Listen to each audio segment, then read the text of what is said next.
The Committee on Homeland Security will come to order. The committee is meeting today to receive testimony on oversight of the Department of Homeland Security's Office of Inspector General. Without objection, the chair is authorized to declare the committee in recess at any point. The Committee on Homeland Security is meeting today to conduct oversight of the Department of Homeland Security's Office of Inspector General. Established as part of DHS in 2002, Inspector General's mission is to provide independent oversight and promote excellence, integrity, and accountability within the department. Unfortunately, the OIG has faced challenges for some time. The Government Accountability Office audited the OIG in 2014 and found it needed to fill key senior positions, address concerns about integrity and independence, develop a process to protect the identities of those making complaints, and improve coordination and information sharing with law enforcement authorities. In 2017 and 2018, the OIG removed from its website 13 reports from inaccurately painted the Federal Emergency Management Agency's disaster response efforts in a favorable light. I said at that time the OIG must fully restore confidence in its work, and the committee would be monitoring its progress. Unfortunately, the hope for progress has not been realized. In 2019, Inspector General Kafari was confirmed. Since then, the committee has received several complaints from OIG employees about management of the office. Specifically, employees have alleged that failure to develop, implement, and adhere to management policies has resulted in decisions that are arbitrary, show favoritism or bias, hurt morale, and negatively affect operations. In response to these allegations and continued concerns about the performance of the office, in December 2019, bipartisan leadership of this committee and the Senate Homeland Security and Government Affairs Committee asked GAO to review DHS's OIG management and operations. After a comprehensive audit, GAO issued a draft report last week to the OIG and the committee on its preliminary findings and made 21 recommendations. GAO concluded that the OIG has not adhered to a number of professional standards and key practices for effective management. For example, GAO found that the OIG has been operating without a strategic plan. Absent such a plan, DHS OIG staff may not understand oversight priorities and goals, which can negatively affect operations and performance. GAO also found that the OIG did not adhere to professional standards for conducting audits, inspections, and evaluations. The committee previously raised concerns about the quality of the OIG reports, notably those issued regarding the death of children in Customs and Border Protection custody. The report did not reflect thorough and accurate reviews of the relevant facts and failed to address critical questions about CBP's ability to care for children in custody.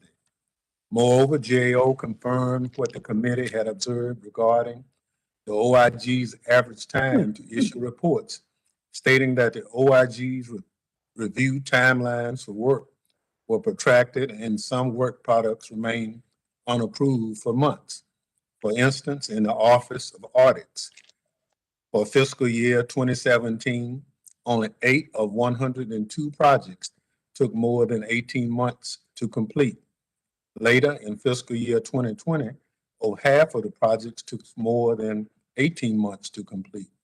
More troubling, GAO noted the OIG had not taken steps to understand the delays or determine how to address them. Congress and the public depend on the OIG to help detect and prevent fraud, waste, abuse, and mismanagement of DHS programs, operations, and spending. A report that takes years to release allows problems to persist unchecked. Overall, GAO noted that while the OIG has taken steps to address some of the problems identified in the report, its efforts are incomplete or have only recently been initiated. GAO's draft report makes clear the OIG must transform its management and operations. Just yesterday, the Washington Post and Project on Government Oversight published reports that call into question Inspector General Kafari's handling of politically sensitive topics. In particular, the report alleged the Inspector General blocked investigation proposed by Korea OIG staff into the previous administration's tear gassing of protesters in Lafayette Square and the spread of coronavirus among Secret Service personnel. Inspector generals must not shy away from the politically sensitive topics or allow political considerations to affect their work. The committee will be following up on these very troubling allegations. The committee expects the OIG to fulfill its mission with independence, integrity, transparency, and accountability. I look forward to hearing from Director Curry on GAO's finding and Inspector General Kafari about his plans to implement GAO's recommendations and reestablish confidence in the Office of Inspector General. Be assured that the committee will be watching the OIG's response to GAO's report closely in the days ahead. The chair now recognizes the ranking member of the full committee, gentleman from New York, Mr. Katko, for an opening statement. Thank you, Mr. Chairman. It's good to see you, and thank you for holding this very important hearing today.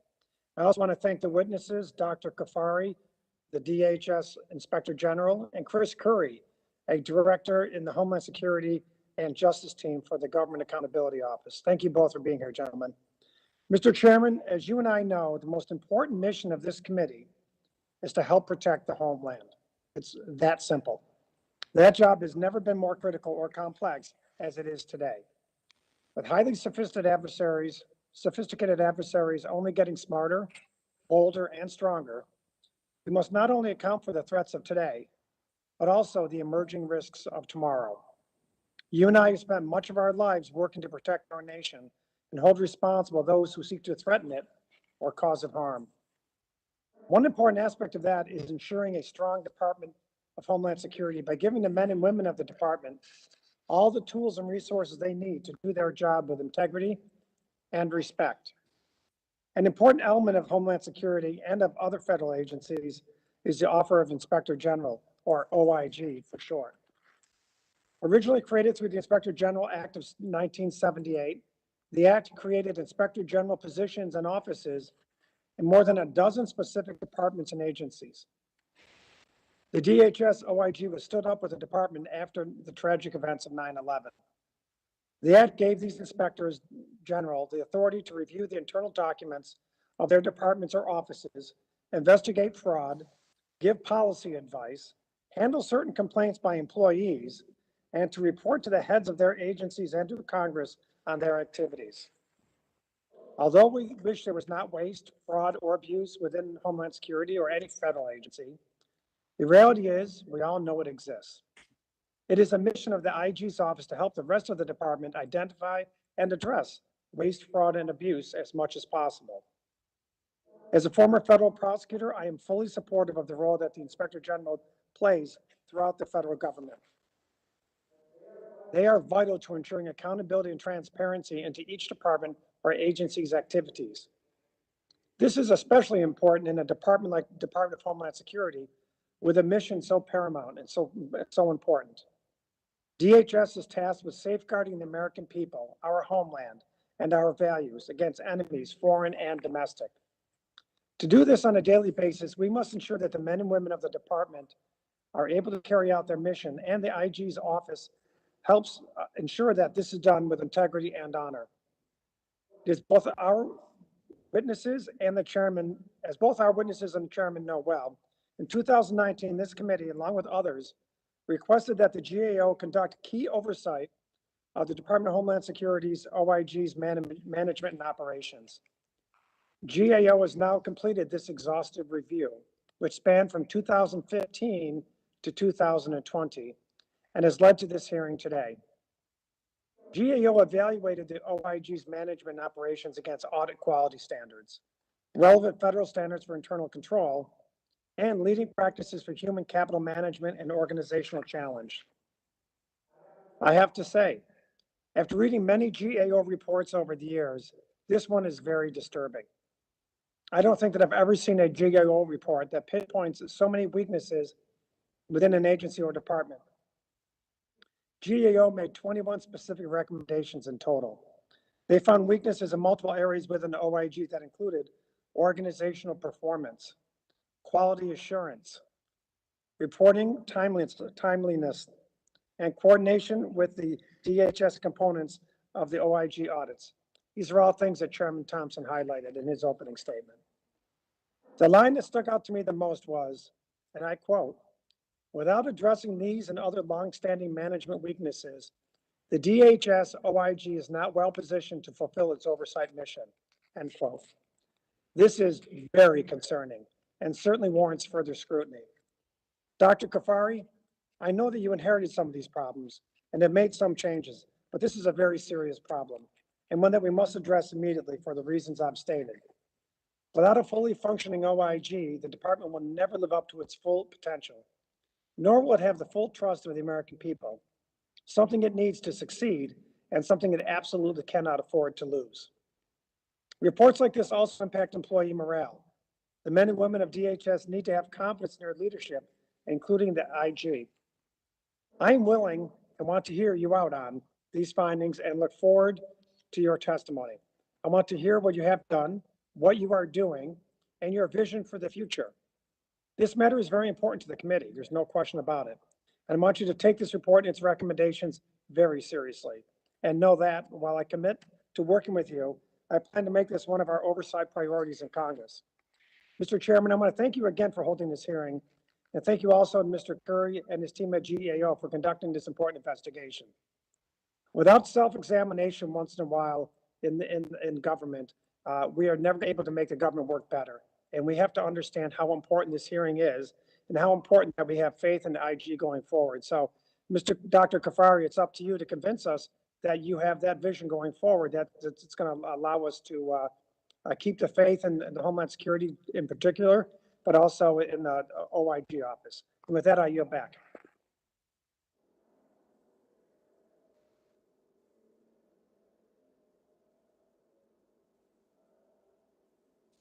The gentleman yields back. Other members of the committee are reminded that under the committee rules, opening statements may be submitted for the record. Members are also reminded that the committee will operate according to the guidelines laid out by myself and the ranking member. I welcome our panel of witnesses. Our first witness is Mr. Christopher Curry, Director of the United States Government Accountability Office, Homeland Security and Justice Team.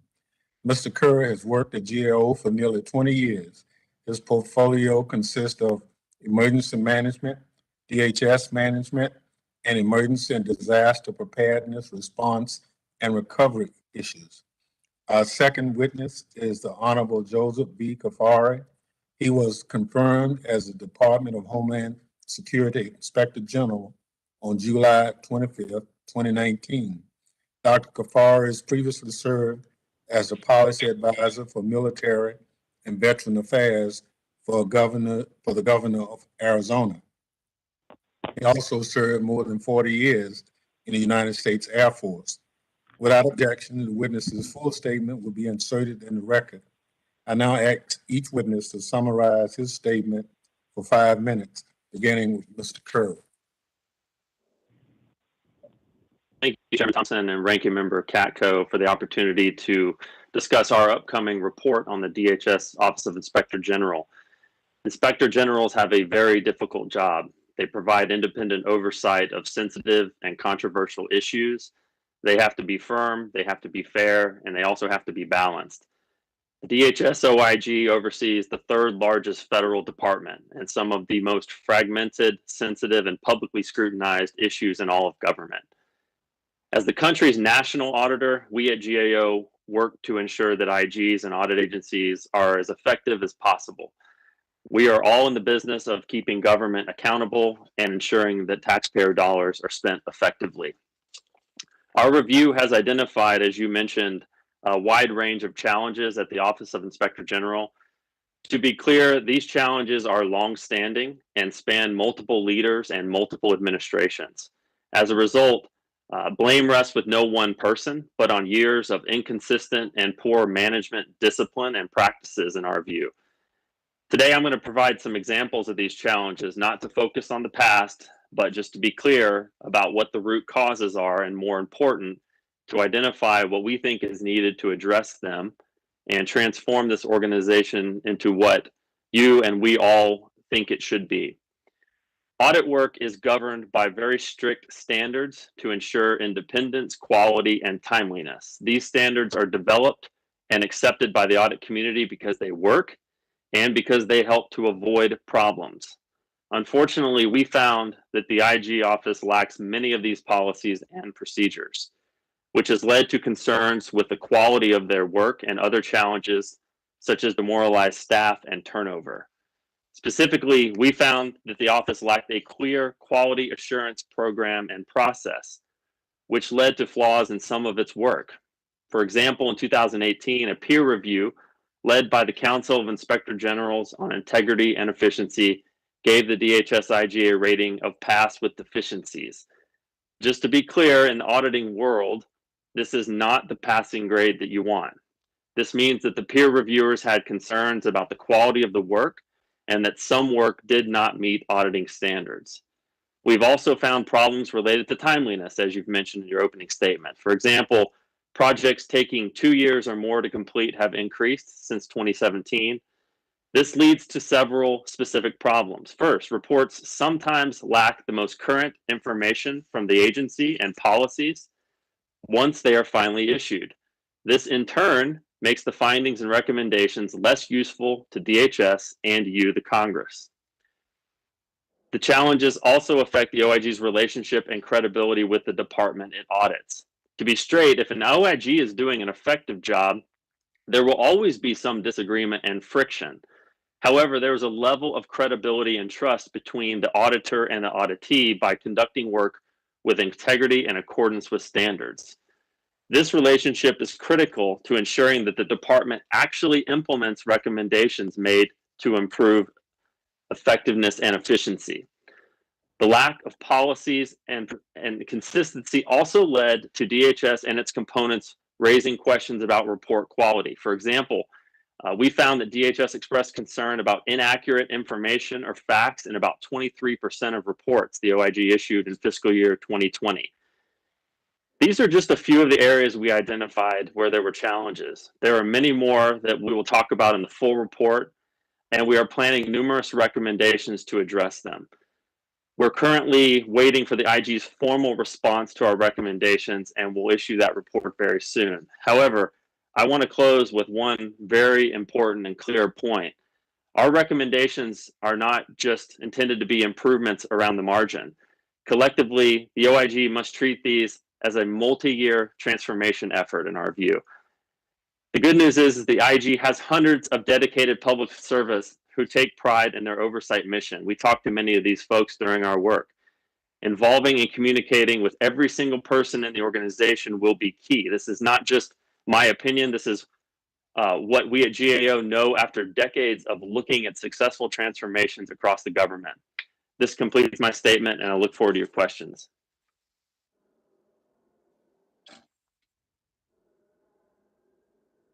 Thank you for your testimony.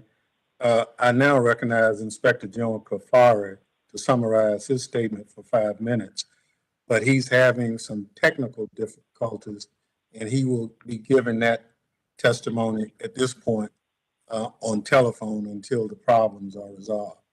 Dr. Kafari. Thank you, Chairman Thompson. Chairman Thompson, Ranking Member Katko, and members of the committee. Before I begin, I offer you my condolences on the loss of your colleague, Representative Hastings. I understand many of you were attending his memorial earlier today. Thank you for the opportunity to testify about the Department of Homeland Security, Office of Inspector General, our important mission, and my ongoing efforts to make it a model workplace. Throughout my more than 40 years in public service, I have worked hard to find process improvements, efficiencies, and better ways to doing business at every station. This includes considering feedback from important oversight agencies such as the GAO. I am also very grateful for this committee's support. I have had the pleasure to meet personally with the chairman, ranking member, and more than half of this committee members to keep you apprised of our important work. With your support and confidence in our office, we have made significant strides.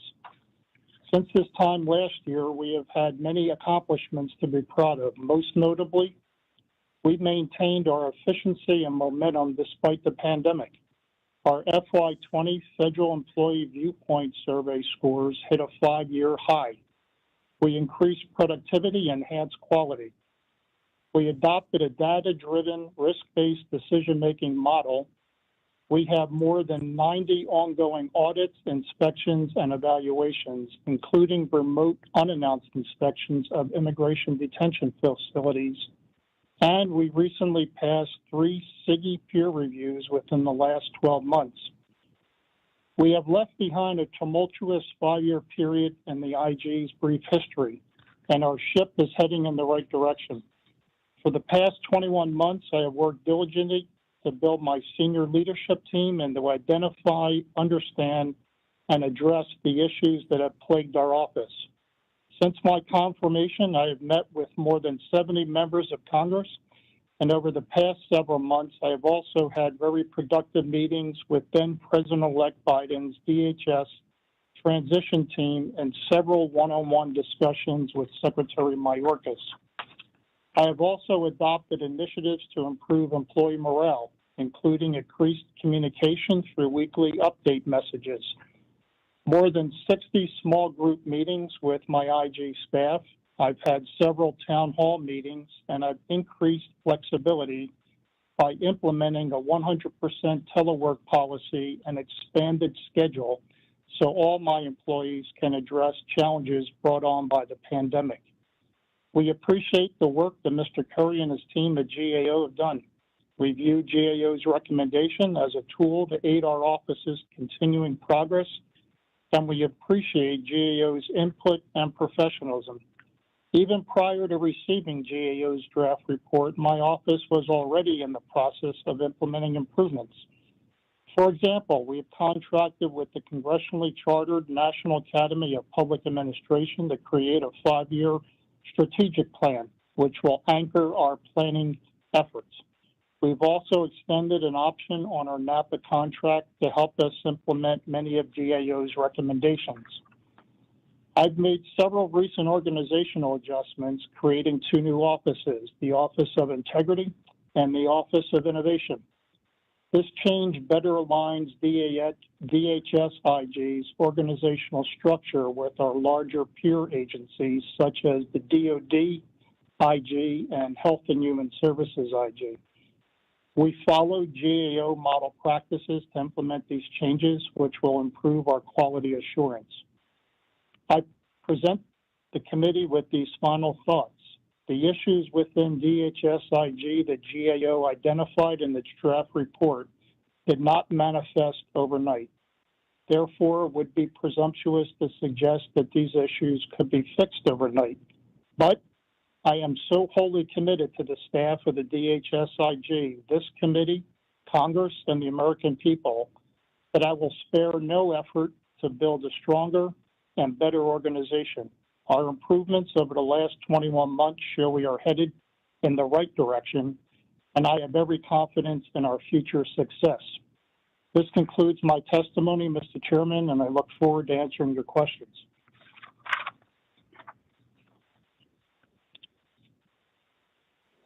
I thank both witnesses for their testimony. I'll remind each member that he or she will have 5 minutes to question the panel. I'll now recognize myself for questions. Mr. Curry, I understand that the soon-to-be-released report you referenced in your testimony challenges and looks at the Department Office of Inspector General for several years, and that you'll make 21 recommendations. Is this normal in terms of recommendations, or is that an unusually high number of recommendations? Thank you, sir. This is a very large number of recommendations, particularly when we look at one specific office or sub-office within a department. It's not out of the question that we would make this many recommendations in one report, especially if the scope is very large. But this is definitely a very large number of recommendations when looking at the management of one entity in the government. So, well, and I assume you have presented these recommendations to the IG's office. Yes, sir. When do you expect a response back? The final response is due back by May the 12th. Okay. Thank you very much. Dr. Kafari, as I assume you both are aware, on August 4th, 2020, GAO found that Acting Secretary Wolf and Acting Deputy Secretary Cuccinelli were serving in those roles pursuant to an invalid order of succession. GAO referred that to the DHS's IG for questions. And in September 2020 letter to this committee, the OIG declined GAO's referral and disputed its conclusion. Now, I understand that at an August 19th, 2020 meeting, you informed senior staff that you would meet with Acting Secretary Wolf to discuss the GAO report before making a decision on how to proceed. Did Secretary Wolf tell you not to accept the GAO referral? Mr. Chairman, just to clarify, I don't believe I actually had a meeting with the secretary referenced that matter. It was probably regarding other ongoing investigations that we had. I did make a decision to review the GAO report, and my determination after considering input from my career professional staff was that that matter of question would best be addressed as an intra-branch dispute by the judiciary branch.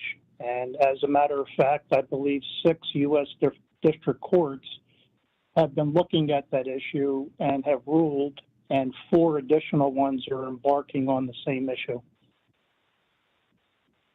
So you're saying that to say what? I'm just filling in the blanks, sir. I don't believe I had a meeting with the secretary involving this. My office of counsel may have spoken with their counsel's office, but I don't believe I had a meeting with the secretary about that. And I issued my conclusions.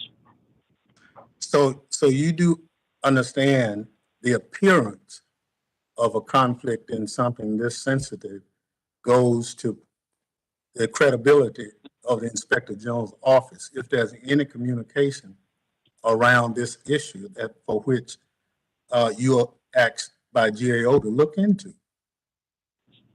Yes, sir. Well, I just go back to my record. You know, it speaks for itself. We've improved our Fed scores. We've increased productivity during the pandemic, and I've increased the quality of my reports. I just got done passing 3 peer reviews. I believe in July of last year, this question may have come up about outside influence of our office. Again, I'll commit to you and the other members of this committee and the Congress at large that I get no outside influence regarding my decisions to undertake or not undertake a particular matter. Thank you.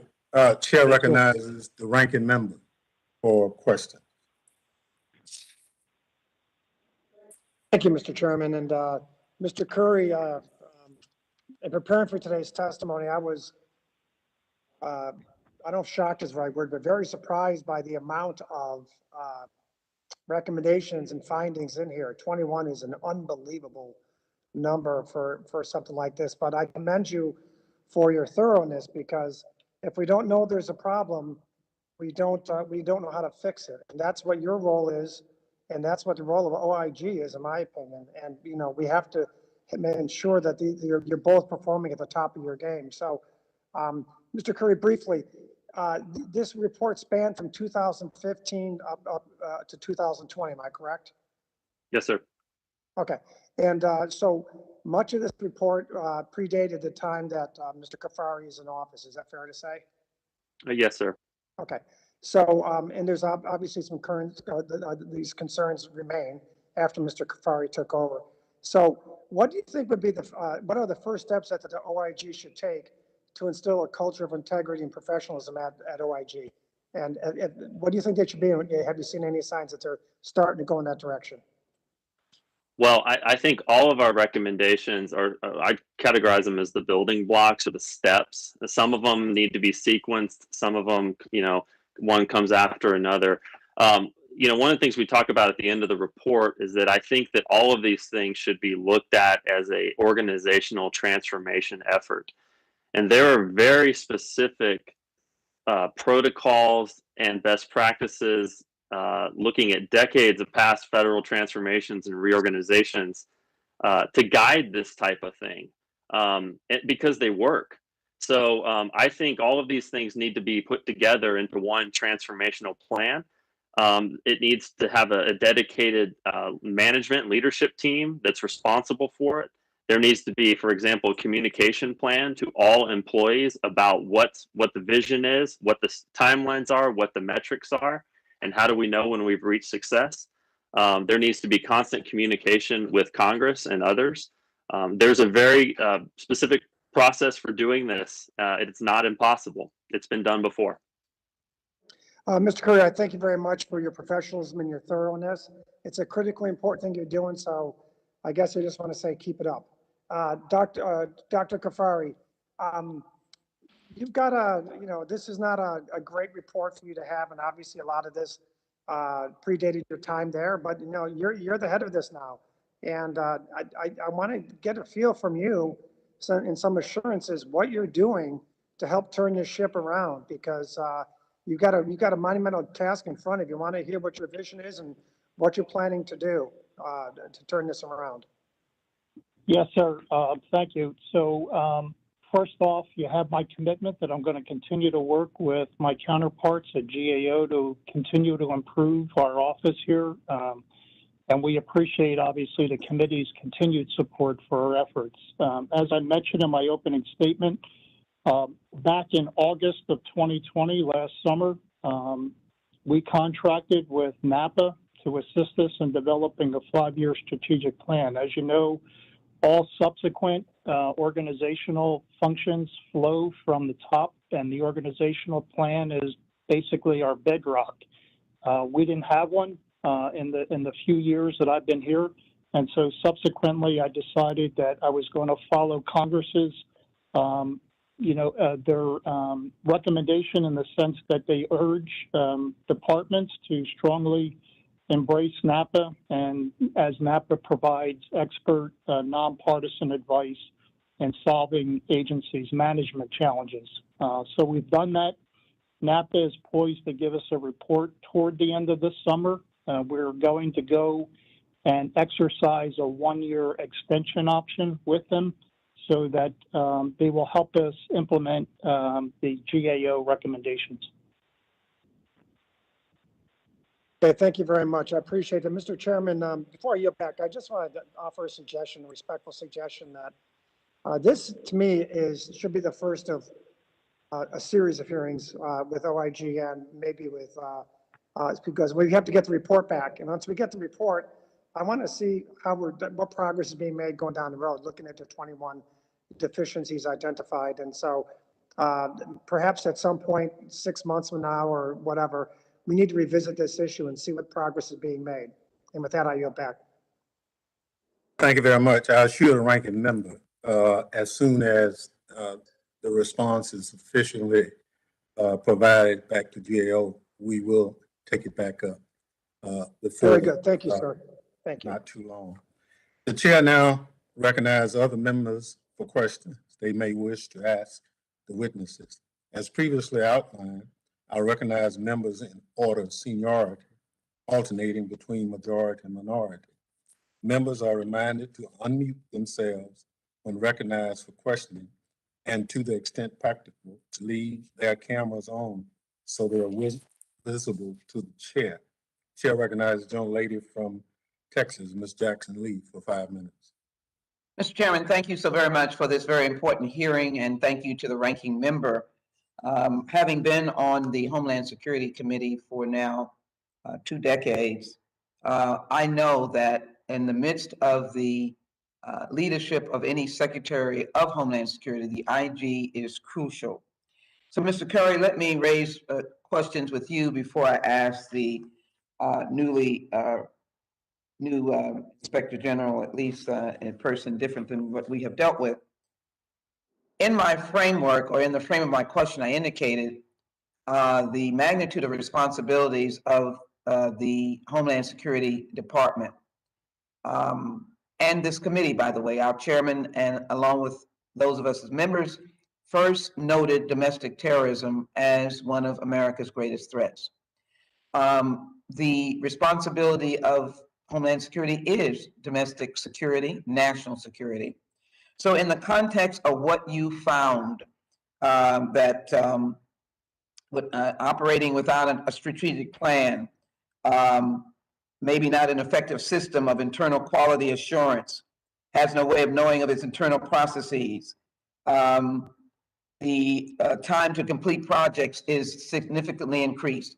In that backdrop, how dangerous is it in terms of the nation's security when you don't have these processes in place and really a strategic plan? Because this department is the, in quotes, go-to department on domestic security. And when we are not secure, it is the one that should have provided the profile and notice to this nation. Mr. Curry?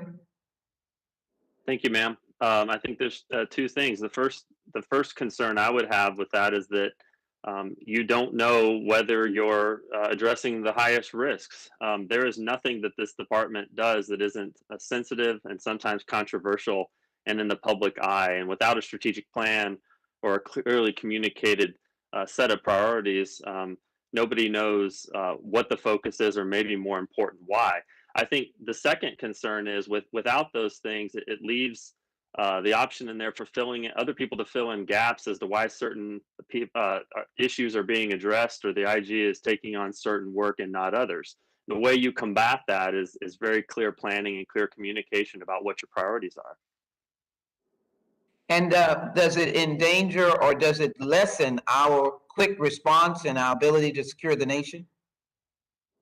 It can, ma'am. I mean, if you're not doing the work at the highest quality, the risk is that you're not identifying the problem areas as quick as you could to address them as quick as possible.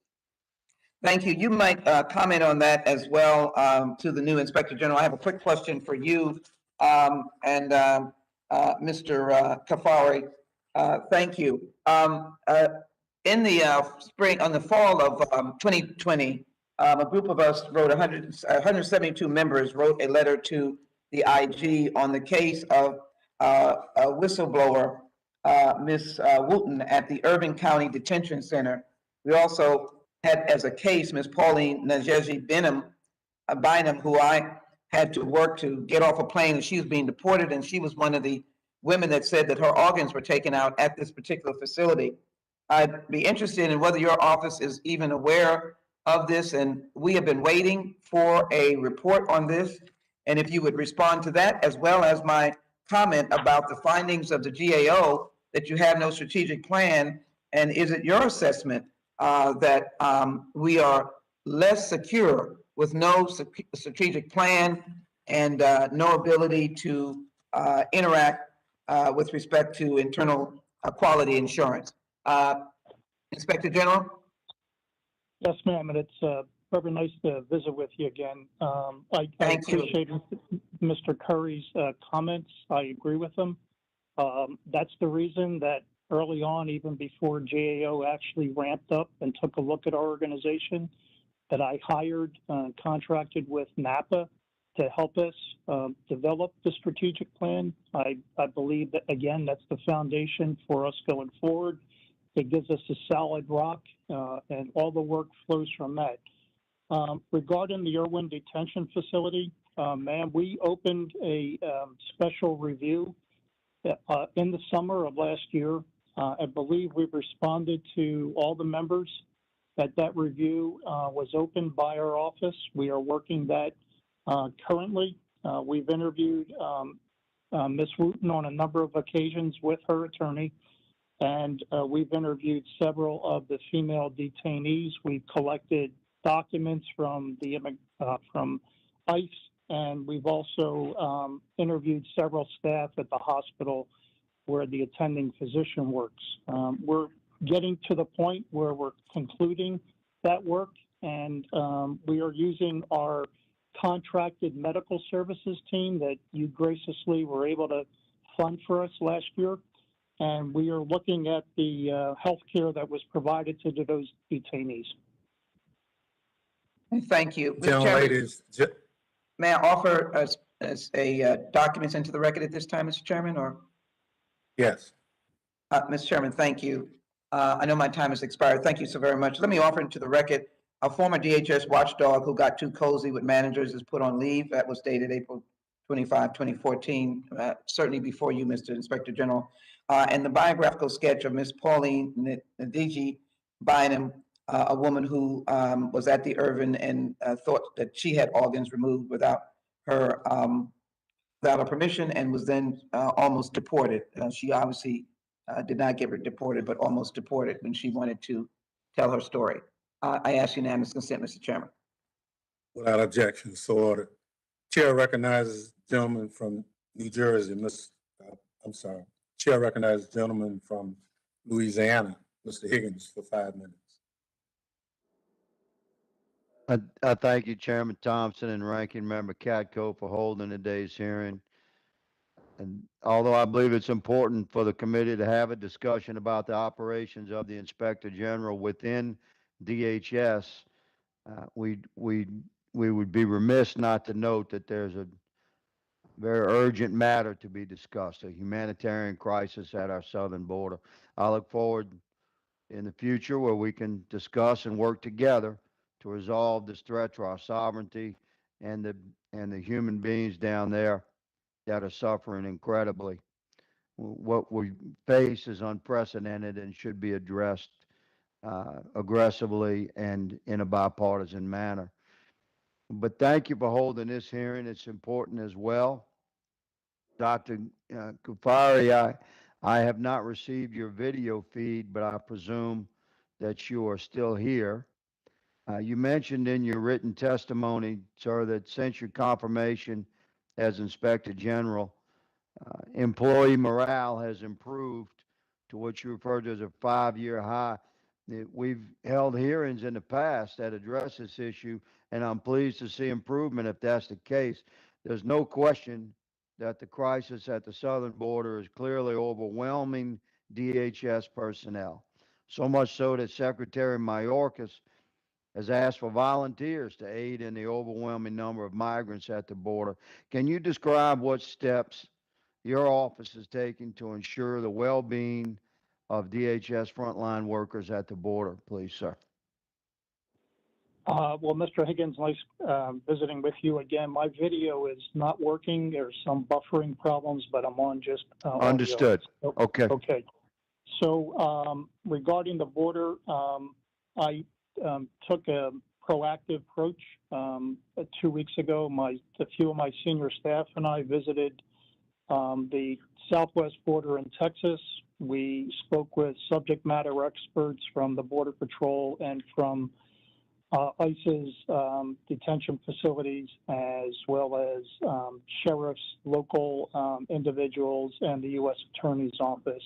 We went to McAllen, Texas, Laredo, Del Rio, and Eagle Pass, and took a view. I have to tell you that as a father and as a grandfather, I was terribly troubled that the cartels are making money hand over fist, and individuals down there are just abandoning children in the desert.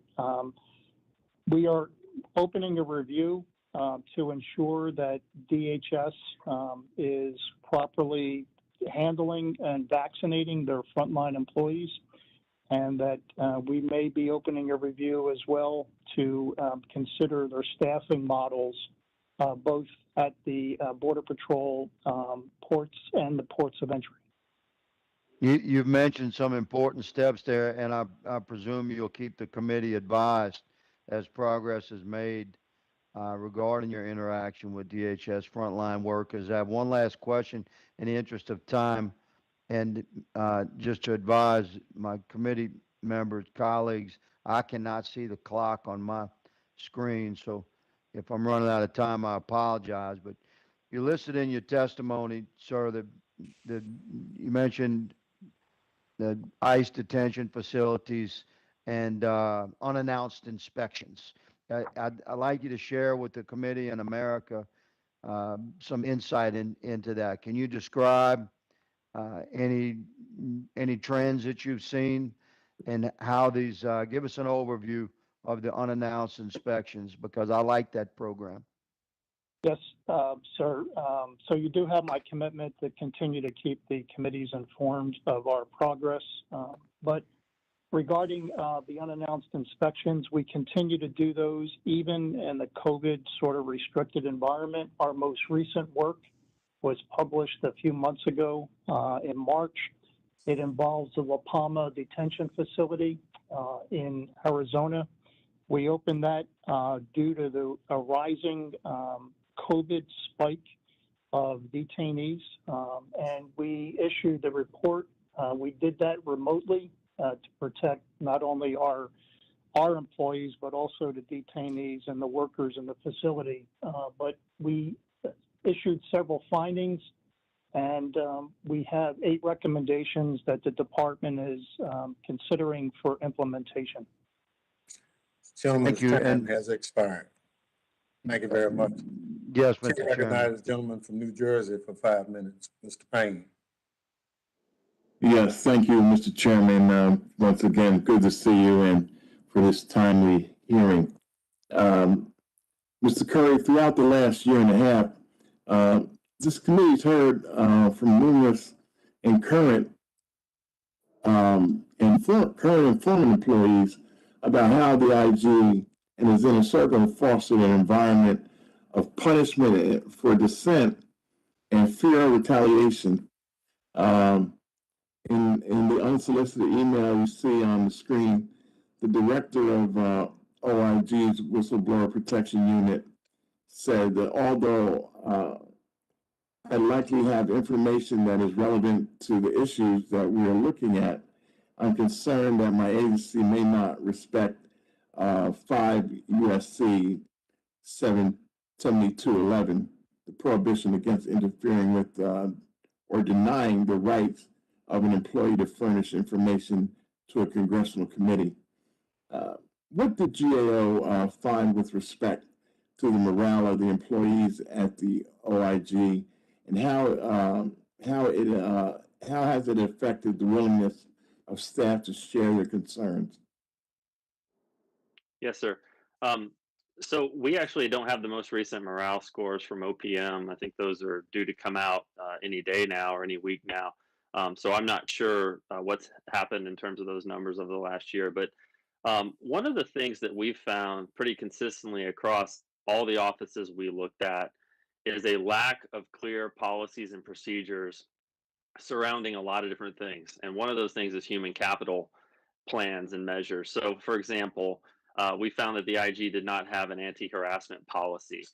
They had no performance management policy for its employees at the time, and there was question and confusion among people about whether they did or didn't. There was question about whether certain policies were outdated, were in effect, or were not in effect. And I think what this did is this made people call into question certain decisions they were observing from top level staff that seemed somewhat arbitrary. And I think the problem is when you have no clear policies or procedures and it's not transparent, it's very difficult to be consistent in your application of those policies and procedures. And so people fill in the gaps. And it creates an environment sometimes where there's fear because there's no consistency or transparency. What kind of impact does this type of environment have on OIG's ability to achieve its mission and implement your recommendations? Well, I think first of all, it makes it difficult to plan ahead. I mean, for example, one of the things we found was a lack of a clear quality and review process for reports. We heard from people who would complete their audit work and reports and send reports up the chain for review. In one case, we heard they waited 6 months to hear back. They had no sense on when things were going to be returned.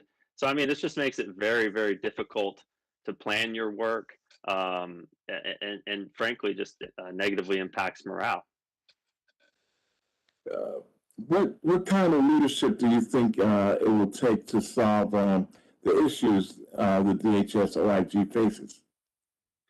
Yes, sir. I mentioned in my opening statement, we at GAO have looked at organizational transformations across government so often over the decades that we have developed a set of best practices. And this is not just academic theory. These are things that we've seen successful organizations do.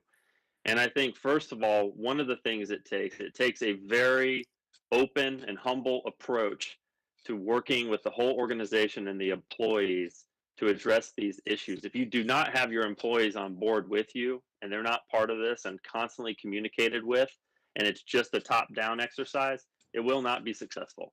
Because the employees have to buy in. Yeah.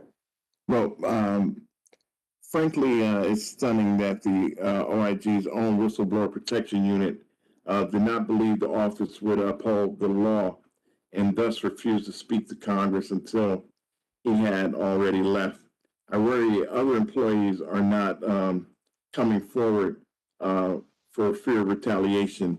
And with that, Mr. Chairman, I yield back. Gentleman yields back. Chair recognizes gentleman from North Carolina for 5 minutes, Mr. Bishop. Thank you, Mr. Chairman. Mr. Curry, last month, Senator Capito and 39 other senators, submitted a request to GAO that I subsequently joined, as did 59 other House members, to investigate the Biden administration's decision to halt congressionally appropriated funding for the border wall. It appears clear that the Biden administration violated the Impoundment Control Act in taking this action. It's my understanding that news outlets have reported GAO will be opening an investigation into this action by the Biden administration. As someone who is a subject matter expert on reviewing DHS policies at GAO, can you confirm that GAO is indeed opening an investigation on whether President Biden violated the Impoundment Control Act? Thank you, sir. Border security and immigration is not my subject area, but I'm pretty sure what you said is accurate. I will get back to you as soon as possible with a definitive answer to that. If that in fact is correct, as you believe, how quickly can we expect GAO to reach conclusions? Well, thank you, sir. I can't answer that today. Our Office of General Counsel will be conducting that review, but I will put you in touch with those folks ASAP and get you an answer. Thanks, sir. If President Biden wishes to follow the law and comply with the Impoundment Control Act, would you recommend that he restart border wall construction immediately? I don't have a position on that, sir. That is not my area of expertise. Thank you, Mr. Curry. Dr. Kafari, following up on your comments in response to Representative Higgins about your visit to the southwest border, did the conditions that you observed there constitute a crisis?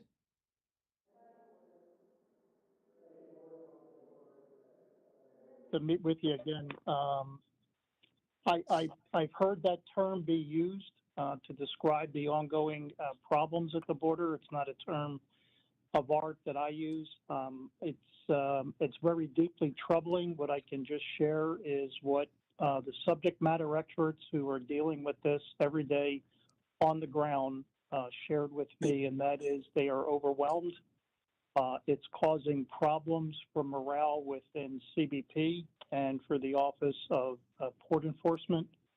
And as a result, we have opened up, it informed our work We have opened up 3 new projects that we've told the department about. One is to look at ICE's contract with the housing of migrants and hotels. We're looking at border security screening operations, and we're looking at DHS and Health and Human Services interoperability to pass information about the status and whereabouts of particular migrants. Yeah, thank you, Dr. Kafari. Will your office investigate whether policy changes adopted by the Biden administration cause these very troubling circumstances, to use your words? No, sir, we don't investigate policy decisions. We investigate if policy is implemented in the law, how those are, whether they're being effective or not. You made reference to how Mexican drug cartels are taking advantage of the very unfortunate circumstances on the southern border. Would you agree that the Department of Homeland Security has a responsibility to avoid adopting policies that facilitate the criminal enterprises of Mexican cartels? Sir, I can't comment on policies or whether they should be implemented or not. So that's just outside your purview, is that it? Yes, sir. As an independent inspector general, it is. Very well. Thank you, Mr. Chairman. I yield back.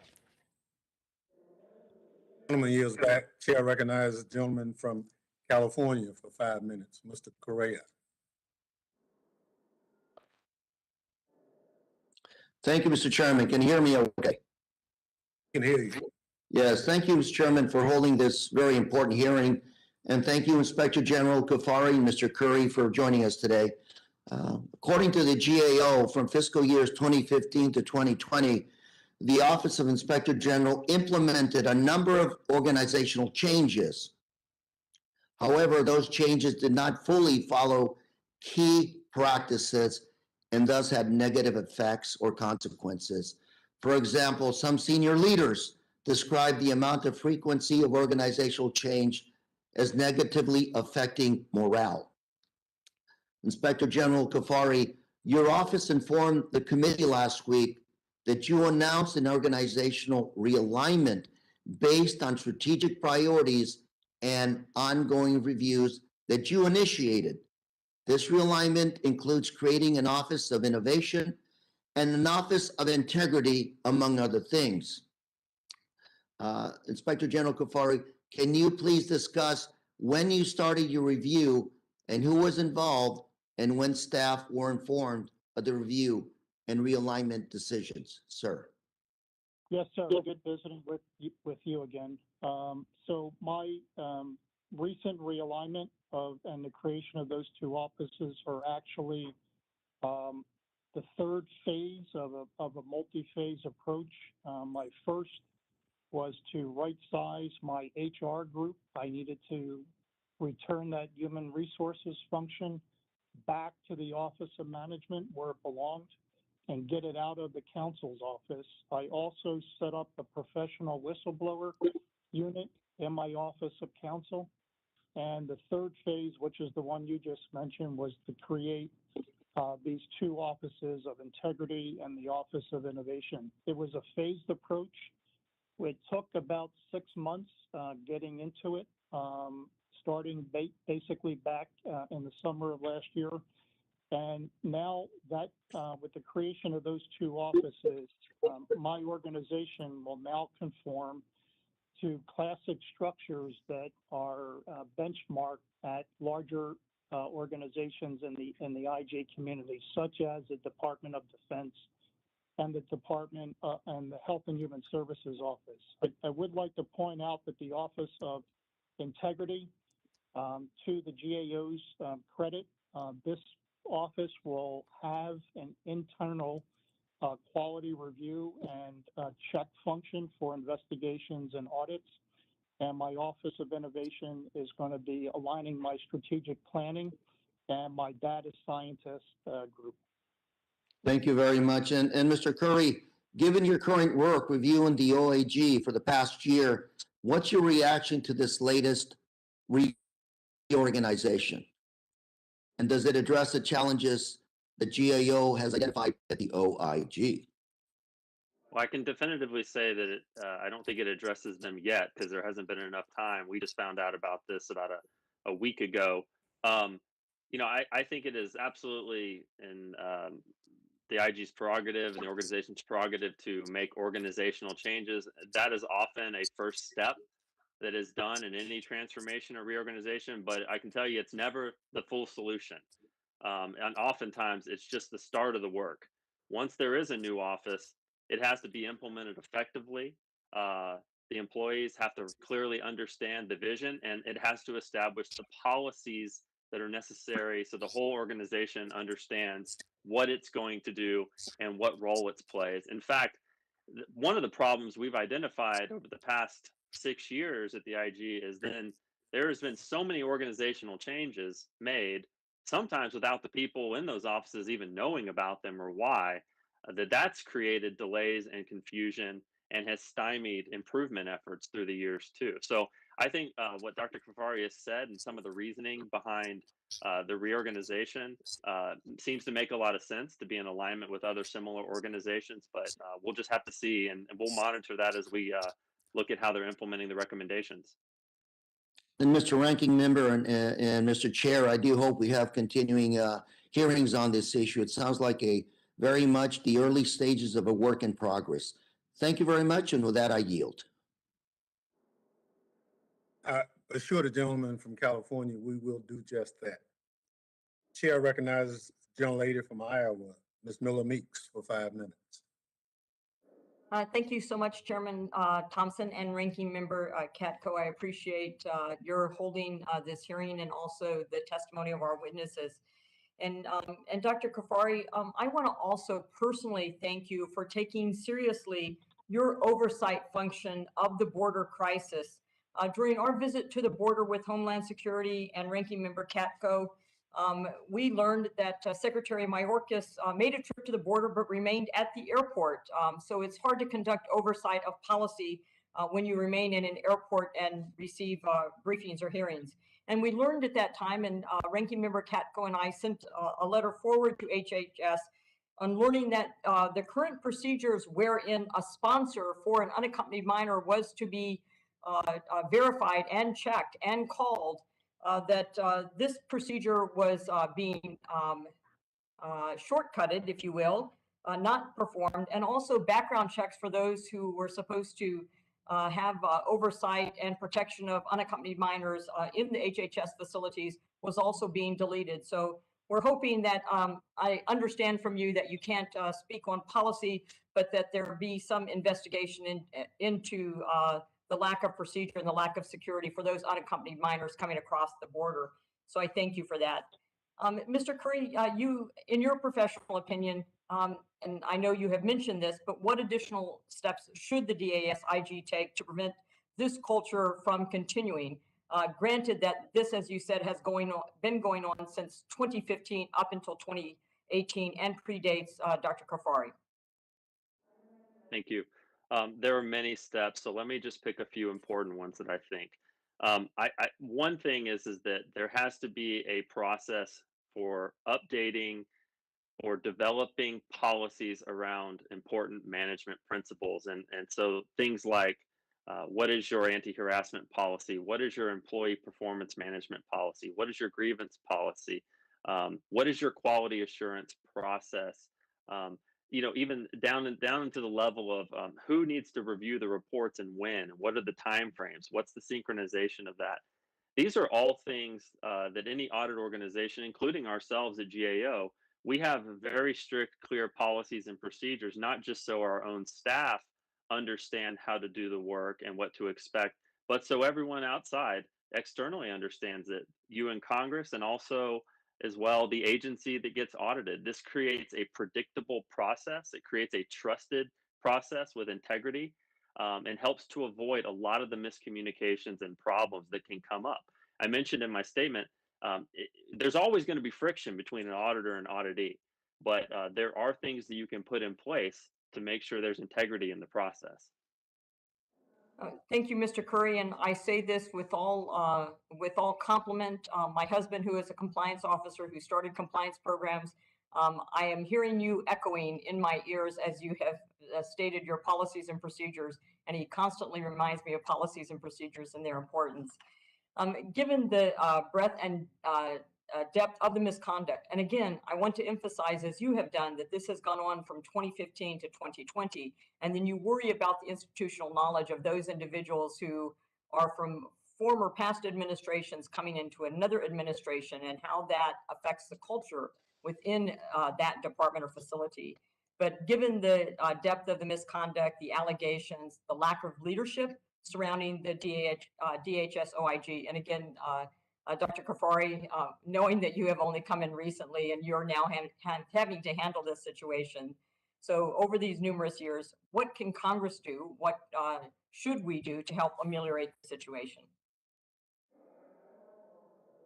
Thank you. I think the biggest, this hearing is a great first step, because without this hearing, the public would not know about these issues and we couldn't get into the depth in discussing them. But I think, as we've mentioned, in addition to just monitoring the recommendations we've made and are they being implemented, and of course we communicate those things to you as part of our routine work. I think this needs to be looked at as a transformational effort. And so I think extra oversight of this will be key. Additional hearings, I think, would be a good way to do that. And you coming to an agreement with the Office of Inspector General of what you expect from them and when would be good too, because deadlines are also very important. Well, thank you very much for that. And I think both Ranking Member Katko and Chairman Thompson have both assured us that we'll have continued hearings, and then having some scorecard by which we can measure progress, I think would be important also. Thank you so much, and I yield back my time. Thank you, gentlelady. Yields back. Chair recognizes the gentlelady from New York for 5 minutes. Ms. Clark. I thank you, Mr. Chairman, and I thank our ranking member for this very important hearing this afternoon. Inspector General Kafari, we've heard about the WilmerHale report, and you have publicly pushed both the Congress and media outlets the results of an internal investigation that you contracted to be conducted by WilmerHale. According to a project on the government oversight article released, POGO, yesterday, you spent a lot of taxpayer money to conduct this investigation, about $1.4 million, money that could have been spent on more important matters than 3 individuals, 2 of whom no longer work at the OIG, who are ultimately found to have not been engaged in any unwillful conduct.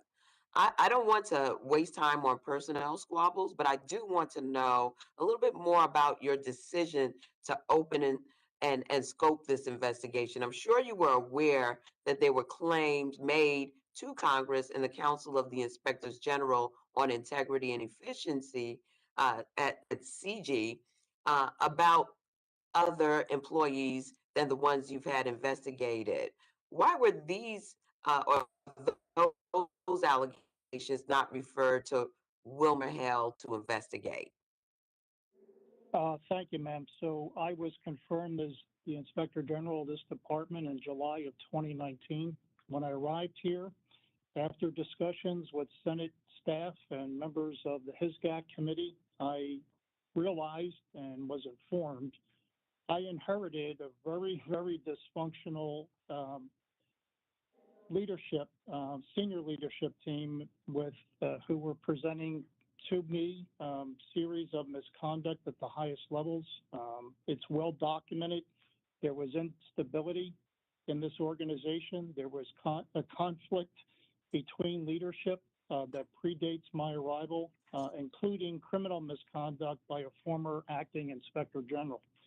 I followed the Council on IG recommendations and fulfillment of my responsibilities to protect the integrity of this organization, and ultimately decided under a competitive process to hire an outside entity. It turned out to be WilmerHale Law Firm, whose senior partner conducted the investigation and provided us with a copy of the report at the end of December of last year.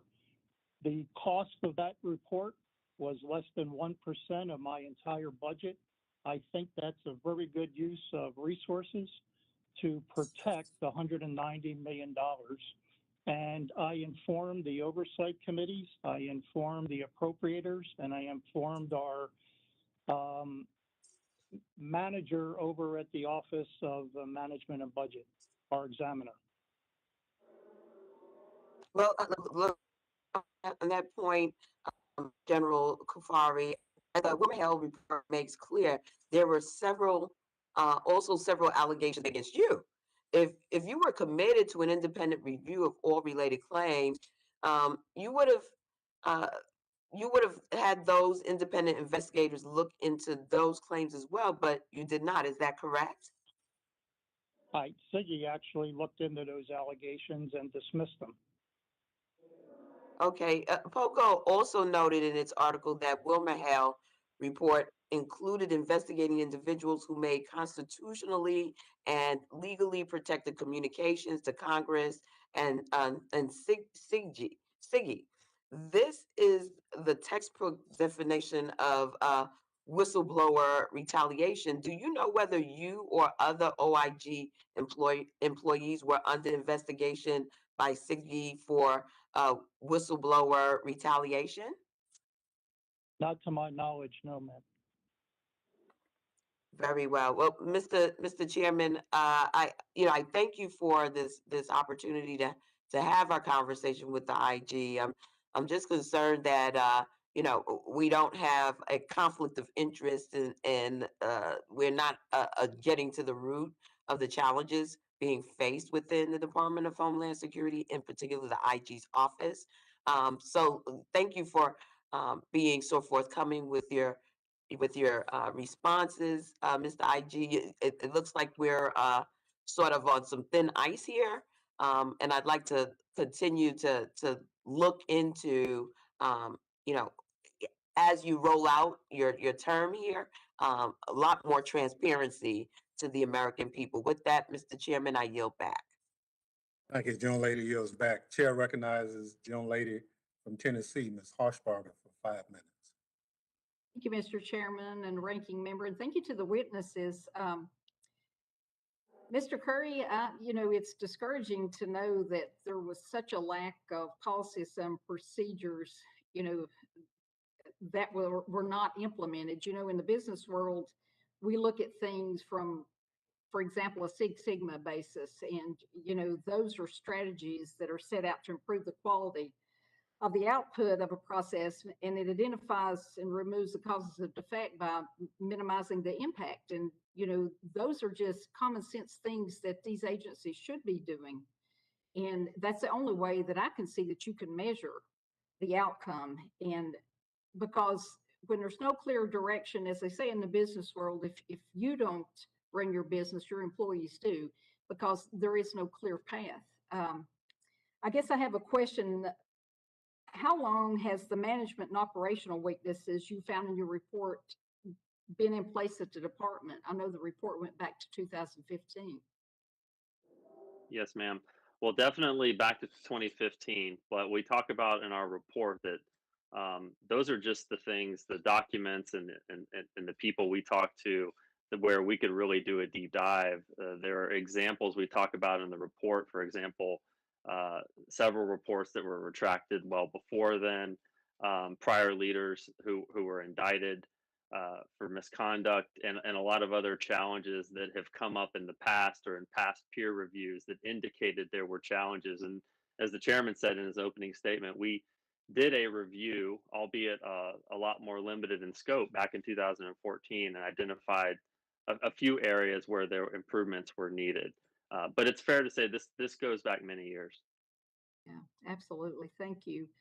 And Dr. Kafari, I guess my question is, in your cover letter to the WilmerHale report, you wrote that the Council of the Inspector General on Integrity and Efficiency didn't act on your complaints regarding the 3 senior executive service employees. Did they ever provide you with a reason as to why they didn't act on your complaint, sir?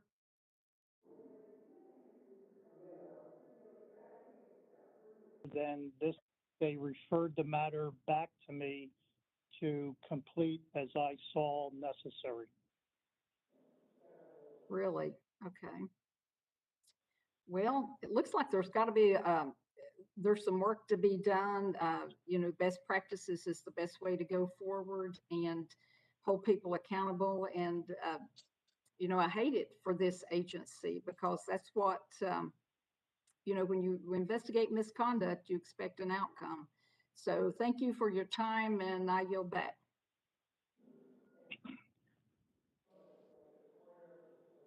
Thank you very much. Gentlelady yields back.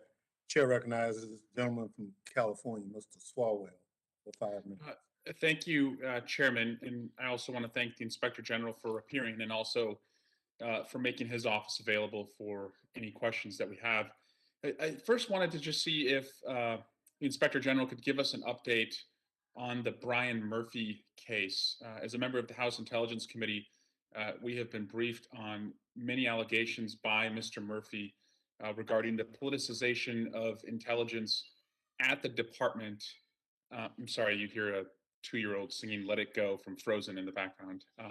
But this is a serious question, which is, what are you doing about Mr. Murphy's allegations about the politicization of intelligence under the Trump administration, particularly as it related to Russia, as well as the Portland investigations?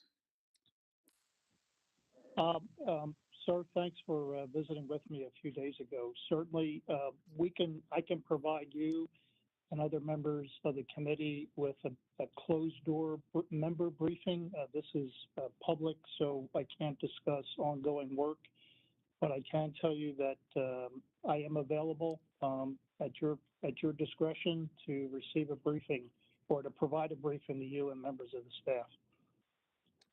Great. And also, Inspector, would you agree that OIG should be as transparent as possible in order for the public and Congress to hold the department accountable? Absolutely, sir. And, at your confirmation hearing 2 years ago, Senator Rosen of Nevada asked how you would handle whistleblower retaliation complaints. And you told her you would evaluate all the facts and make a final decision and recommendations as it related to decisions. However, we have not seen, some of these reports made public or provided to Congress. And I was hoping you could just give us an update on if it's your intent that you will be releasing to the public or to the Congress these reports. Well, sir, I did make that to Senator Rosen. It was a very good question. I answered it truthfully, obviously. I believe, obviously, in maximum protection for whistleblowers. There is a standing request from Chairman Thompson to my office, which I'm fulfilling, to provide ROIs of substantiated cases, whistleblower reprisals. We've provided those, and it's on a rolling basis. We've already given some, and we'll continue to do so. And further, just in your evaluation of the department, as we look on the authorizing and appropriating side, what further resources do you need? I mean, just recognizing this agency now is approaching 20 years since the genesis of its creation, September 11 attack, and it's responsible for Homeland Security. It's responsible for border security, FEMA, cybersecurity. What additional resources do you need to make sure, particularly on the cyber side, to make sure that we are protecting our government against attacks from China and Russia? What resources do you need so that you can adequately evaluate that? Well, sir, first off, I want to thank the House because it was a House-led, followed by a Senate increase in our budget last year. We're at $190 million. We see need for increases in our budget that would support increased oversight of COVID and also, as you mentioned, of cybersecurity. Any help this committee can give to us I'd greatly appreciate it. Thank you, and I yield back. Gentleman yields back. Chair recognizes the gentleman from Florida, Mr. Jimenez, for 5 minutes. Thank you, Mr. Chairman, and thank you to the ranking member for this hearing. I had a question of the GAO. Does the GAO, when you doing when you were doing this analysis and this study on the IG, as you were formulating or you were getting to some findings, were you communicating that with the IG's office, or did you hold everything until a final report was could be issued? Thank you for the question, sir. We have a very strict process. In fact, government auditing standards outline the process that should be used, so there's no surprises at the end. So what we do is this happened back in January. We send over what we call a statement of fact, which is most of the report in its entirety and all the factual information and data from the report. We send that over. We have an exit meeting with the auditee or the department we audit, in this case, the OIG. We sometimes have very significant back and forth, multiple meetings talking about what's in the report, clarifying any information, correcting any information that goes on. And that process, in this case, we actually granted extra time than we typically would because they wanted to provide us with a lot more documentation and information. So we accommodated that. And then we send the draft report to them. We just sent it April 12th. And at that time, they have a chance to provide their official comment and continue to provide any technical comments they see well before public issuance. No, I understand that, but that appears to me that you were doing a final report. You did your final, basically a preliminary report. You have a whole bunch of findings, and then that is then okay. I've got all these findings now. You need to respond to this. My question was, as you're coming up with these findings, do you communicate that into those individual findings to the agency prior to putting out a draft report?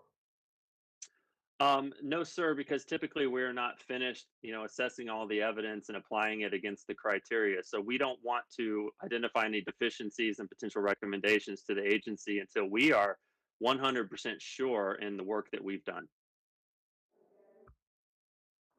So you don't put all these small findings that you have, each individual finding only comes, you only put that together in your first draft report. You don't say, hey, we found this issue and it's pretty significant. You don't tell the IG that we found this issue, it's pretty significant, until you have some kind of a bigger draft report ready to go. Is that what you're telling me? Yes, sir. Okay. You think that's right? Sir, part of the reason we do that is because government auditing standards are so strict and thorough that we don't want to release any information before it's been fully vetted. We often find things in the course of our work. Excuse me. I didn't say that you would release the information. I'm talking about talking to the agency themselves. All right, that you have found something, and that hey, it's significant, and you need to look at this before a final report is issued, which could be a year or two down the road. That's what I'm saying. That's my point. Okay. I've got a couple other points. You talk about the IG not having rules, policies, procedures, etc. It would seem to me that most IGs throughout the federal agencies, their jobs would be pretty similar. Is that a pretty accurate statement? Yes, sir. Okay. So why in the world do we have separate standard operating procedures and policies and rules for harassment, etc., that differ from one IG to another in different? Why do they have to create their own set of SOPs, etc.? Well, because they all operate within their own individual departments, but the Council of Inspector Generals sets the best practices for doing that. So it's pretty standard across the IGs. And it's not mandated that all IGs at least have a set of basic principles, that these are the principles that the federal government says you must adhere to? That's not standardized throughout the federal government? No, that is standardized. In fact, GAO, we issue generally accepted government auditing standards, which are the criteria and the standards by which auditors are to follow in doing their audits. And No, I IGs understand that. follow. I understand auditing, okay, but you also said that they didn't have a set of SOPs for, harassment, discrimination, et cetera. That it Gentleman's appears to me time that, from Florida has expired. thank Chair you, sir. recognizes the gentlelady from Nevada for 5 minutes. Thank you very much, Mr. Chairman. Mr. Curry, previously, you had Inspector General Kufari testifying or reporting to this committee that the OIG's delay in issuing reports was based on the fact that the reports were of such poor quality that they required substantive edits. That's not much of an admission. I must say that's pretty sorry to start with. But anyway, the committee reviewed all the drafts of a select group of these reports, and it didn't appear that that was an adequate explanation for why these were taking such a long time. Now, this is particularly troubling when you're reviewing anything, but especially to me when we're talking about some of the issues concerning family separation and conditions at ICE facilities. Just this past October, I joined a letter with several of my colleagues from this committee where we shared our concerns about the welfare of children being expelled at the southern border. Now, the Inspector General's office didn't investigate this or get back to us, or they were taking an awfully long time. I wonder, Mr. Curry, if you could really identify the cause for these delays. Was it because they needed so much editing? Was it because they weren't a priority? Was it because they didn't have the staff to do the reports? Could you address that? Yes, ma'am. We actually, that's exactly what we tried to identify. And the results of what we found are that, for example, there is no quality assurance process or process for how the reviews are supposed to happen at the end of these audits. And so, for example, some of the staff told us that when they would send completed work up for review, they just wouldn't hear back from the front office, sometimes for up to 6 months. So I think there was a lot of confusion, and the staff themselves raised that to us that they didn't even understand exactly why some things were happening and moving forward and others were not. Well, this is especially problems when it's a time-sensitive issue like children at the border. You would think that'd be given kind of a priority and they'd get on that right away. And it makes you wonder if they didn't just throw it in a drawer and hope we'd forget about it, or the longer they stalled, maybe the problem would go away. So I think that's something that we definitely need to address and get some straight answers about. So I appreciate you having looked into it and realized that it is a serious problem.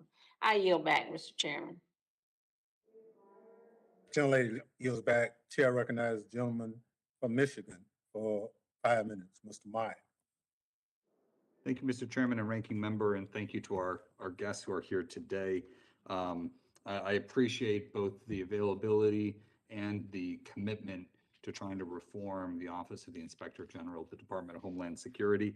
I'll be very honest, the draft report, I have some very serious concerns about the prolific use of acronyms within this. I guess first, just a quick question, Mr. Curry, as I'm going through. The CIGIE, what's the best way to briefly, is it CG? I mean, how do you guys refer to that? I think the acronym is referred to as the SIGI. SIGI, okay, thank you. I appreciate that. I guess I'm always of the opinion that, an Office of an Inspector General wants to be lean and focused, and I'm aware as not only Dr. Kafari mentioned, but also as has been brought up by many of my colleagues, that the issues outlined in this report are stemming from multiple administrations over multiple years. And obviously, Dr. Kafari only took on the role, I believe, in July of 2019 when he was confirmed as the Inspector General. But Dr. Kafari, I want to just dive into something a little bit more on the Wilmer-Hale report and just how that impacted the office more broadly. I know that, that audit that was initially requested by the Senate Homeland Committee in December of 2019, and then WilmerHale was engaged in May of 2020. What was the interplay like between the initial beginning of that, the GAO audit, and then also the WilmerHale investigations occurring simultaneously? What input or play was there between the two? Congressman, I don't believe there was interplay between GAO and WilmerHale. There were separate entities looking at separate functions.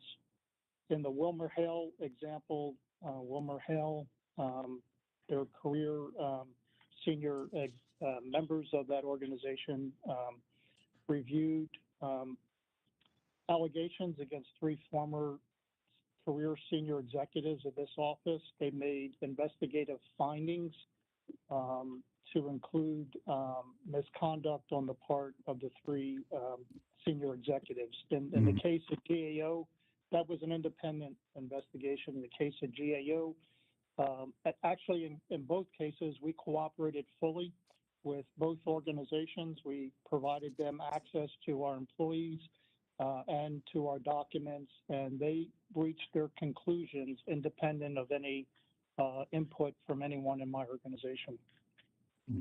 But you agree that they were both obviously highlighting evidence of, or highlighting incidents or allegations of misconduct, and just perhaps flagging morale and other organizational and morale issues, correct? That's correct.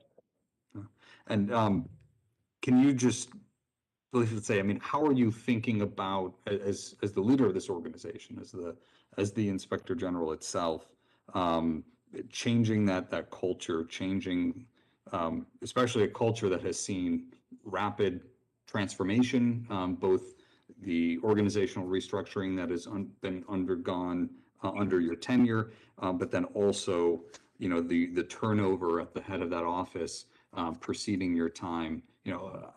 Can you speak a little bit more about what you're doing and how we can frankly help in those efforts to change that culture, and to, as we begin to also look to implement some of those 21 recommendations? Sure.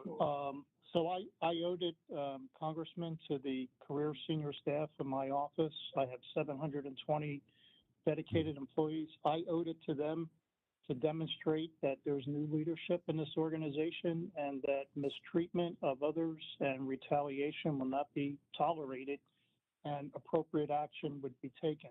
I basically joined in helping this committee to continue to do robust oversight, regardless of what administration is in place, and I'm going to continue to do that with the committee's assistance. Right. And do you expect that in the future, the entities like SIGI and those standards we set, that will continue to be the standard that the DHS-OIG is held to? Yes, we also use some standards, frankly, from the department that are published by OPM, since we're part of the executive branch. Thank you. I yield back. Gentleman's time has expired. Chair recognizes the gentlelady from Florida for 5 minutes, Ms. Dimon. Well, thank you so much, Mr. Chairman, and thank you to our witnesses for being with us today. Mr. Kafari, the GAO found that the IG senior leadership has not communicated the criteria it uses to approve or decline proposed work. This would leave, of course, the IG staff unsure why certain projects are approved and other projects are not, resulting in what we all would think is confusion and certainly morale issues, which I've heard that word used earlier today. We know how important it is. I understand that at times the IG has said that his office's work must be data-driven. That makes sense. But this requirement appears to have been applied inconsistently.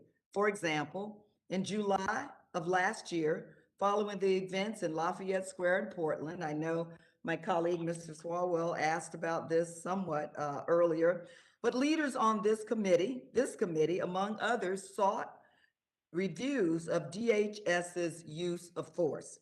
Your office responded that it was opening a review of incidents in Portland, but never addressed the Secret Service use of force in Lafayette Park. According to recent reports from the Project on Government Oversight, your staff even prepared or proposed such a project that would not overlap with the work of other IGs. Makes sense. But you personally declined it. You also declined a report related to what actions the Secret Service took to protect its agents and the public from COVID.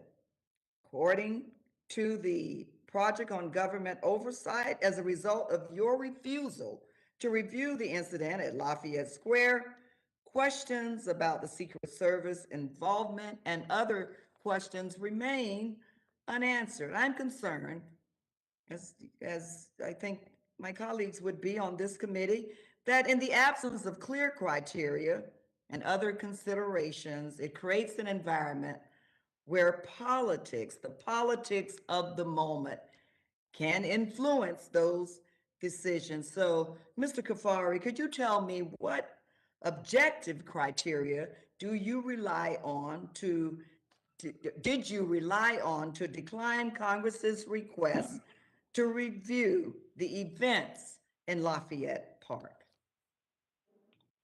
Thank you, ma'am. So just so the record's clear, any suggestion by Pogo or by the Washington Post or anyone else, I pull punches on conducting robust oversight of the Secret Service for political reasons is a complete falsehood. Just not true. Well, I mentioned the Project on Government Oversights. I did not mention the Washington Post. So are you saying that you're referring to the Project on Government Oversight? Yes, ma'am. I believe Okay, there was a all right, Washington thank you. Post article as well. But since I just so the record's clear, since I was confirmed, I published 5 reports that include oversight of the Secret Service. I just released one today. It's the DHS deployment of law enforcement personnel to Portland, Oregon. I have 4 others that we did within the last year, and I have 4 ongoing projects specifically looking at the Secret Service. Basically, Specifically at Lafayette Park? Not at Lafayette Park, no ma'am. That my question involved their actions at Lafayette Park specifically. Have you looked into, or do you have a report addressing Secret Service involvement, including use of force, protection of their agents and the public at Lafayette Park? I coordinated with my colleague over in the Department of the Interior, whose Park Police was responsible for security of Lafayette Park. I asked, and he has agreed to take a look at the small footprint of Secret Service's involvement in that matter. I facilitated that IG's access to individuals in Secret Service and the department and the production of documents. I was told yesterday that there will be a section in the Department of the Interior's final report, which would be coming out shortly, dealing with the U.S. Secret Service.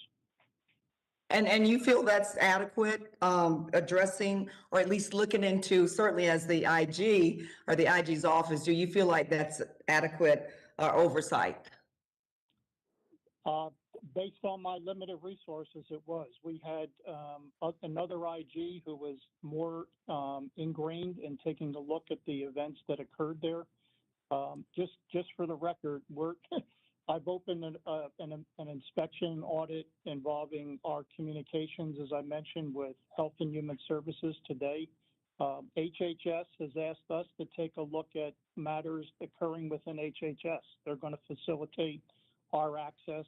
It's things that we do in the IG community to help one another when we have limited resources. Young lady's time has expired. Thank you, Mr. Chairman. Chair recognizes the young lady from Florida. Well, I don't see it. Chair recognizes Mr. Pfluger from Texas. Thank you, Mr. Chairman. I appreciate the ability to have the hearing today, and I know there's been a lot of discussions on different aspects of of the reports that some of them dated and some of them more recent. But I want to focus on a couple of things. And just because it was just mentioned, can you please elaborate on the investigation with or the report that you just mentioned on HHS and what the office is doing with HHS and communication? It seemed like that was related to the transparency of the operations that are ongoing. Yes, sir. So that in 2019, I believe it was November, maybe December 2019, we published a report basically looking at the technology that was available to DHS at that time, whether they were using it effectively to track and to merge, to track family units and to merge family units with their minor children. This is an expansion of that now with the new surge at the border.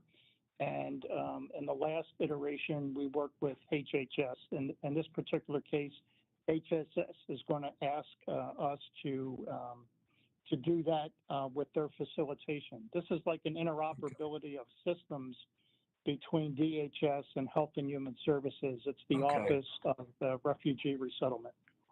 Well, that's great, and I'll be very interested in reading that. We have a facility in Midland, Texas, Yes, sir. and we've sent multiple requests, multiple written requests and verbal requests, and haven't received any response yet on how long the facility will be there, who is going to be put into the facility, whether or not they have COVID, how the Office of Refugee Resettlement is actually working to get them to the right place. Very simple things, up to and including the allegation of a sexual assault that occurred there, which we still can't get any answers on. So very interested in that result. I also want to go to the role that the IG plays in ensuring that our Customs and Border Protection agents have the right resources, training, and equipment to do their job on the border. Can anyone please comment on that and whether or not that's being looked at and the mechanism of which we're grading ourselves on that? Mr. Curry, would you like to do that? I think he was asking about the IG's role in that.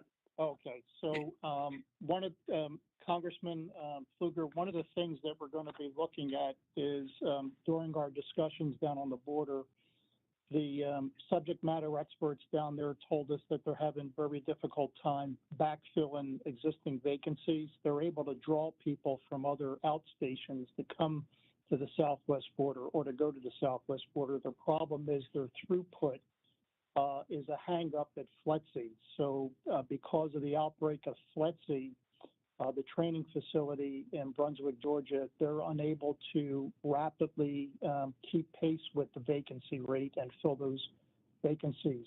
So we're doing a review right now of FLETC's ability, the effectiveness of them conducting virtual training to speed up sort of their training qualifications. Let me reclaim just a little bit of time and expand on that question. Multiple Border Patrol agents have specifically told me that they're not getting the right resources, or they're seeing something in the case of gotaways, hundreds, if not thousands, that are happening across the southern border right now. Are they being heard? Is their voice being heard? And if not, how can the IG help to ensure an immediate course correction to get them the resources, training, and personnel to secure the southern border? Well, I'm poised to have a meeting with the secretary in a few days and with the deputy secretary to discuss my observations at the border. And I'm sure we're going to have a very good discussion. We've already met twice. He's been very receptive to our inputs, but ultimately that's for the secretary to make a decision. Well, the fact is that there are folks that have come across on the terror watch list, and that's being communicated by mid-level Border Patrol agents to members of Congress. We see that statement then redacted, and I'm worried about the fact that there's a censoring of information. And so this is the IG's role, is to make sure that anyone in the organization has a voice and has the psychological safety to communicate to the leadership what the issues are. So This needs to happen. Gentleman's time from Thank you, Mr. Chairman. Texas has expired. Chair recognizes the gentlelady from California for 5 minutes, Ms. Barragon. Thank you, Mr. Chairman. Mr. Kafari, in December 2019, your office released its findings following an investigation into the death of 2 children in CBP custody in December of 2018. I'm troubled that investigators neglected to even attempt to speak with medical professionals that treated one of the children. Your final public reports were merely 2-page summaries of the deaths that cleared Border Patrol personnel of any wrongdoing, yet failed to look at any systematic issues that might have led to the children's death. One of these summaries included inaccurate information on child's diagnosis, which had to be corrected following a letter sent by this committee. At the committee's July 2020 hearing on the deaths of children in CBP custody, you committed to providing the committee with a report detailing broader recommendations in CBP custody. And to my knowledge, in this report. Ma'am, I think you cut out, at least on my end. I don't know if any other members are able to hear you. Hello? Yes, were you able to You're hear my back. question? I'm sorry. Yeah, I got the beginning of your question, but it seems to relate to my testimony in July of 2020. Yes, at the July 20 hearing on the deaths of children in CBP custody, you committed to providing the committee with a report detailing broader recommendations about the care of children in CBP custody by the end of the year. To my knowledge, no such report has been issued. What's the delay and when will we see the report? No delay, ma'am. Actually, we have a draft report that's being reviewed. I'm told by my team that this report should be done at the department. It's the look at CBP's procedures for providing medical care, quality medical care to detained migrants. We should have that out by the summer. And we're using the resources of our medical contract professionals that you provided to us. Okay, Mr. Kafar, your reports on the 2 children, Jacqueline and Felipe, they took about a year. A 3rd child's death in custody occurred in May of 2019.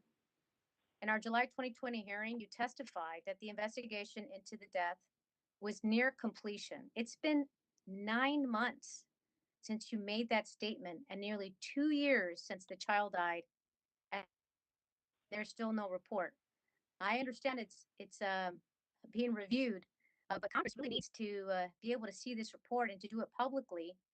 These are things that are very important and that we need to learn from. Do you have an estimation how much longer this report will take? But ma'am, the 2 reports were published in December, I think December of 2019. And I testified about those 2 closed reports in July of 2020. The report I'm Correct, and they mentioning were goes to your broader question about the handling and the quality of medical care that's being provided by CBP.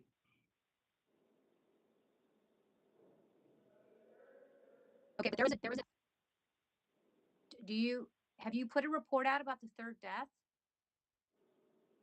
The 3rd death is the one of May of 2019. His name was Carlos from Guatemala. We don't release investigative reports. We release the investigative summaries, which are the documents that you just referenced for the 2 previous death cases. We will do so in accordance with our agreement with the chairman. And I committed in July to publishing all death in custody by summer.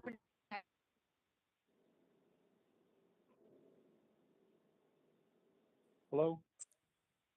Well, I thank the gentlelady for her questions. And yes, since Mr. Kafar referenced the chairman, making sure we I'll make understand sure. what's happening. Yeah. Can you hear me now? I can hear you, Chairman, certainly. Well, I think Ms. Barragon is having trouble. Mr. Okay. Yes,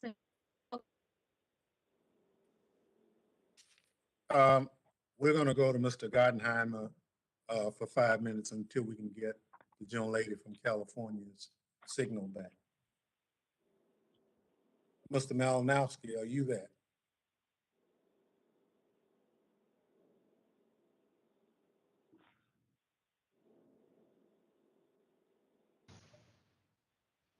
Well, look like we're having some technical difficulties.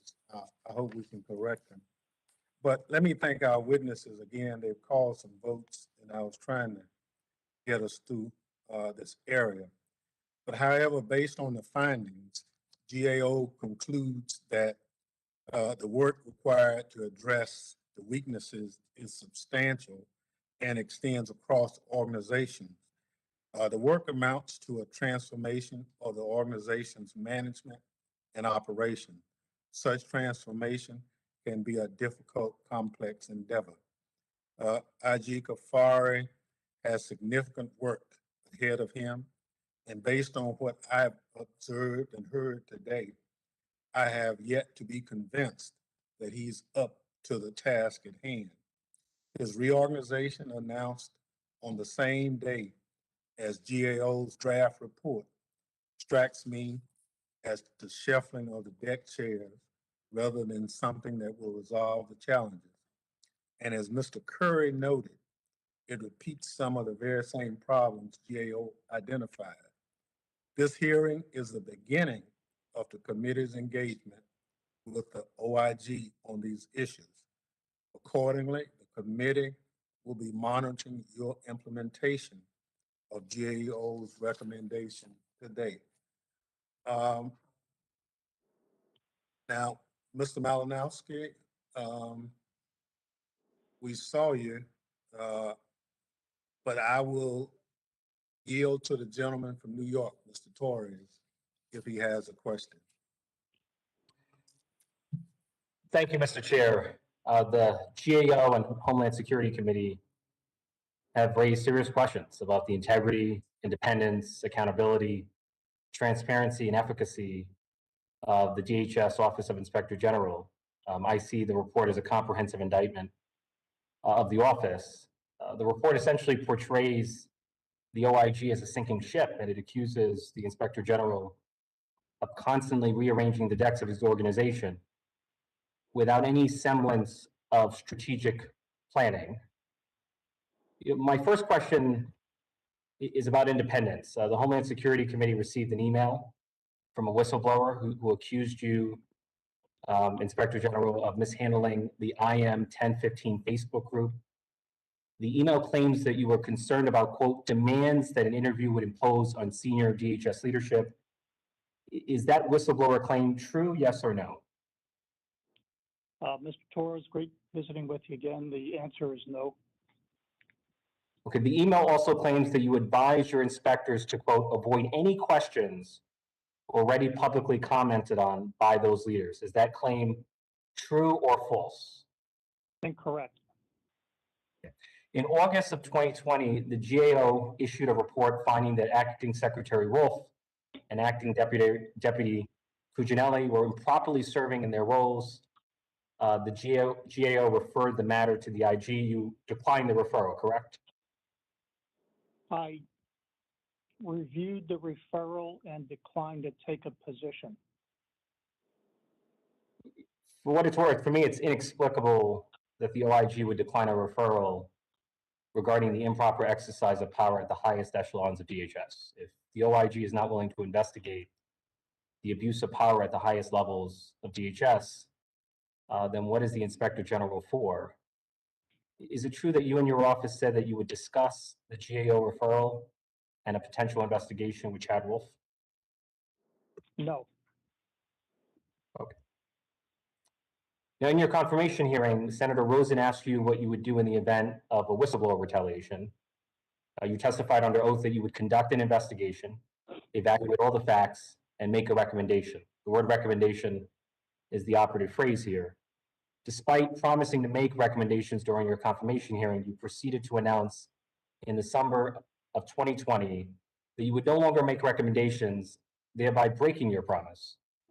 If your office found evidence of retaliation against a whistleblower, but fails to recommend reinstatement, do you think that DHS is more likely or less likely to reinstate a wrongfully fired whistleblower in the absence of an OIG recommendation?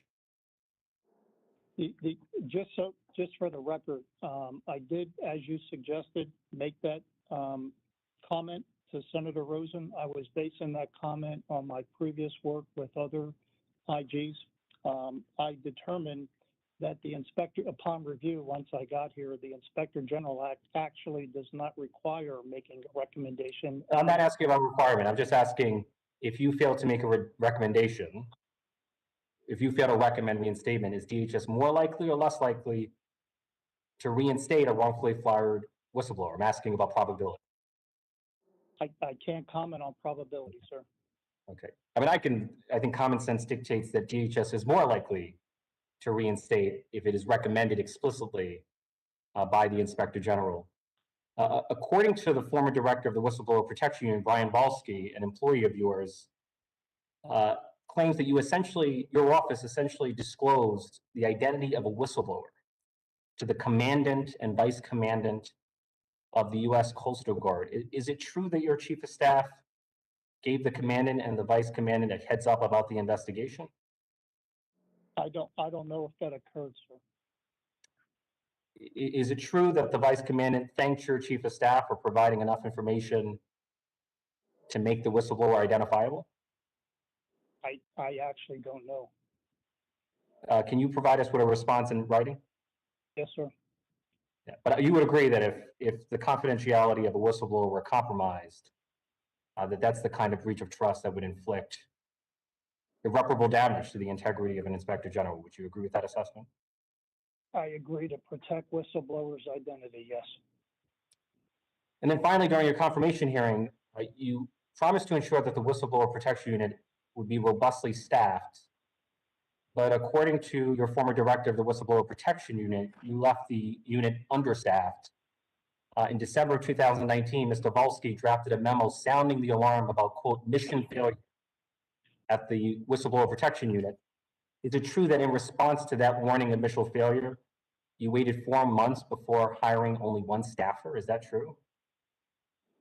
It's true that we were in a budget deficit, and until I received budget allocations, I think we were in a continuing resolution, did not have vacancies available to fill, money to fill vacancies. Once we got a full funding, as Mr. Volsky knows, we moved the Whistleblower Protection Unit from our Office of Special Review back to the Office of Counsel where it belongs, and we detailed and hired now up to 8 attorneys are staffing that office. I see my time has expired, and Mr. Malowski. Okay. I thank the witnesses for their testimony and the members for their questions. The members of the committee may have additional questions for the witnesses, and we ask that you respond expeditiously in writing to those questions. Without objection, the committee record shall be kept open for 10 days.